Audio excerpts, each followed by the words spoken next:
Grandpa, the HOA lady's on the fence again, I shouted, holding a half-finished Pop-Tart and looking out the kitchen window.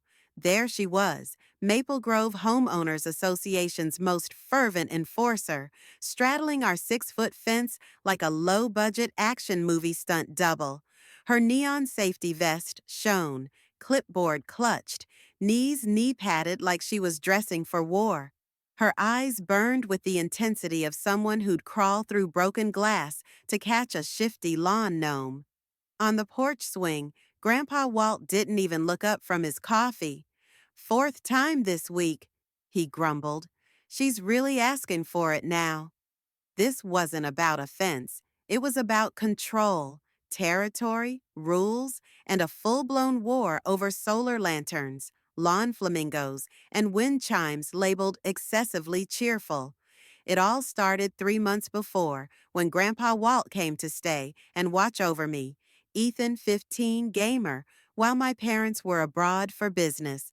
A retired Navy engineer with a garage full of stuff and a quick temper, Grandpa felt the HOA's regulations as a personal affront. In the first week, Margaret ticketed us for the unauthorized shade on our mailbox and declared Grandpa's flamingos an eyesore. But the actual spark? She came into our yard uninvited and began measuring our azaleas as if she were processing a crime scene. She said the HOA bylaws gave her boundary override rights. Grandpa almost spat his coffee out. That evening, he vanished into the garage for 6 hours. We thought he was making a bird feeder. We were mistaken. Now, as I watched Margaret come down in a crouch and rush toward our herb garden like some rogue bureaucrat, I could sense the repetition of history. Last Wednesday, she'd stumbled into our koi pond pursuing an unruly garden flag. Grandpa had laughed then. Grandpa merely smirked today, watching the porch camera monitor. "Watch this," he said. A click resounded. Instantly, a sprinkler flipped on, showering Margaret with a spray of green-colored water, Grandpa's special formula of food coloring and peppermint extract, intended to keep deer and busybodies at bay. Margaret howled, lost her footing, and toppled into the oregano bed. "You're trespassing," I shouted from the doorway. Dripping and dazed, she stumbled to her feet, vest stuck to her like a deflated life preserver. Grandpa indicated the side gate. "No need to climb out. Exit's right here." She huffed off, threatening lawsuits in a loud voice. Grandpa pushed a laminated sign into her hand that said, "Trespassers may be sprayed."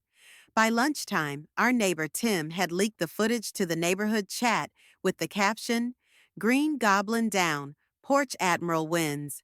Someone replied, "Popcorn ready for round 2." That evening, Grandpa made a declaration over dinner. "We're wiring the gate tomorrow," he said, pushing aside his meatloaf. I nearly choked on my Sprite. "Is that even legal?" "Only if she's dumb enough to grab it," he replied with a grin. The garage was his war room. Blueprints plastered the walls. Timers and wires littered the workbench. I could have sworn I caught him testing a sensor with a cantaloupe. For a man who hadn't set foot in uniform in decades, this was a war zone, and he was enjoying every minute. That evening, as we sat on the porch with a blanket of stars above us, I asked, "Why do you detest her so much?" He swayed slowly before responding. "She believes she owns us, comes into our backyard, creates rules that nobody voted for. Individuals like that, they take your freedom." It made sense. It had nothing to do with flamingos. It was about dignity. The Gate Zapper 3000 appeared 2 days later, a low-voltage circuit attached to the gate, motion activated and watched over by a birdhouse camera. We camped out in lawn chairs, a sack of burritos between us, Grandpa's old night vision goggles on standby. "This is likely to be illegal," I whispered. "Only if we put it on the internet," he replied, "and only if she sues." At 1:47 a.m., the sensor flashed. Margaret appeared. black clothes, clipboard carried like a rifle, order is unity hoodie. She moved across the roses, cursing illicit trellises. Then her hand encountered the wired vine. A small jolt of electricity flashed. She winced, screamed, and fell into the mulch. By dawn, Tim had captioned the footage with cartoon sound effects. It went viral, first on local meme sites, then Reddit, then TikTok with circus music. Grandpa became Gate Admiral, a top trending icon. Teens reenacted Margaret's tumble. I pleaded him to remove it.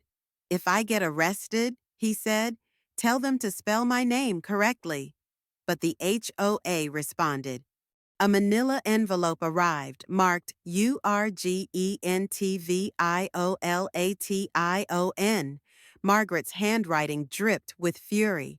Grandpa's electrified gate, she claimed, violated safety codes. Remove it within 24 hours or face legal action. He read it aloud in a mocking British accent while frying bacon. They even spelled deterrent wrong. He scoffed. I stared at him. You're stopping, right? He just pointed at the camera feed. That clipboard's the real threat. I began to fret. Pranking Margaret was one thing. Fines, legal fights. Grandpa, though, was juiced, referring to the yard as his DMZ and working up schematics for Zapper 2.0. He even issued me a walkie-talkie for emergency incursions. Then arrived the drone. A red-eyed HOA drone buzzed over our backyard, scanning like a movie enforcer. I pounded on Grandpa's door. He poked his head out, popcorn clutched in hand. They're spying, he smiled. Time to teach it some manners. The block was buzzing. Lawn chairs were reset for improved vantage points. The now famous still photo of Margaret's tumble was tacked to the community bulletin board with the notice, "The shock heard round the block." The HOA held an emergency meeting. The clubhouse smelled of stale cookies and passive aggression. Margaret, who wore a neck brace, arms covered with bandages, made an entrance. Victor Cleany, president of the HOA, real estate magnate and proud possessor of a voice smug enough to curdle milk, stood at her side. Our community is under attack, Victor declared. This electrified gate is an affront to order. Tim grumbled. She climbed his fence. Victor ignored him. Effective immediately, Walter Carson will be fined $600 per day, retroactively. Gasps erupted. My jaw dropped. That was thousands. If he persists, Victor continued, we'll pursue legal charges. Grandpa remained still. I've worked on tanks in combat, he stated. I've watched adult men cry over a busted radio, but I've never witnessed a lady trespass across my lawn and then act like a victim when she fell. I didn't wire the street. I defended my house. Tim applauded. The others did the same. Grandpa spoke to Victor. You want order? Begin with respect for property lines. You don't govern my porch unless you pay my taxes. Victor grew red-faced. We'll see you in court, Grandpa chuckled. I'm available Wednesdays. The community exploded. Gate Admiral became a battle cry. The HOA escalated with larger drones, scanning our property continually. Grandpa crafted a countermeasure with his old friend Carl, a drone buster made from a leaf blower, LEDs, and static noise. It was effective for a single evening. The next morning, 3 drones arrived. Even the press caught wind. A local journalist, Sarah Vega, interviewed Grandpa. I fought for this country, he said. If someone wants to count my flamingos, they better bring a warrant. The clip went viral again. Grandpa with a hose became a meme. Flamingo freedom trended. Then came the final straw. A drone dropped a tiny pink flamingo carrying a flag that read, Unity through rules. Grandpa placed it next to the drone buster and said, let them send trinkets. We're not done. And then Maple Grove rose up in revolt. It began with Mrs. Kim leaving a flamingo next to her mailbox. Then the Millers contributed 4, one wearing a pirate hat.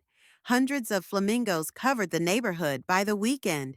Victor imposed fines, 100 for mess, $600 for incitement. When he attempted to confiscate one, a poodle chased him down the block. Grandpa didn't say anything. He was too occupied putting in a tiny drawbridge in our backyard marked Zone of Freedom. Trespassers will be amused. We sold it as merchandise online. Victor went ballistic. He knocked on our door, clutching a sheaf of emergency bylaw changes. "You're finished, Carson," he bellowed. "No porch sitting, no gardening." "That isn't real," I said. "It is now," he retorted. "Unanimous board vote." "You're the board," Grandpa said. The street stirred. Mrs. Kim placed a flamingo at our gate. Tim added one with a Buster Rules sign. Then neighbors poured out, cowboys, chefs, superheroes, flamingos in hand. Mr. Lee stepped forward with a petition. "To remove you," he said calmly. Victor sputtered. "You can't." "We're rewriting the rules," Mrs. Kim said. Victor backed away. Margaret, still in her brace, fled to her car. By morning, Victor's lawn was empty. Word was he resettled in Nevada. The HOA did not perish. It evolved. The new board lifted the prohibitions, grounded the drones, and made an official apology. Grandpa's Flamingo Buster received a foil medal. A mural went up, Grandpa amidst flamingos, the sign "Guard Your Yard" painted underneath. He declined sponsorships and book offers.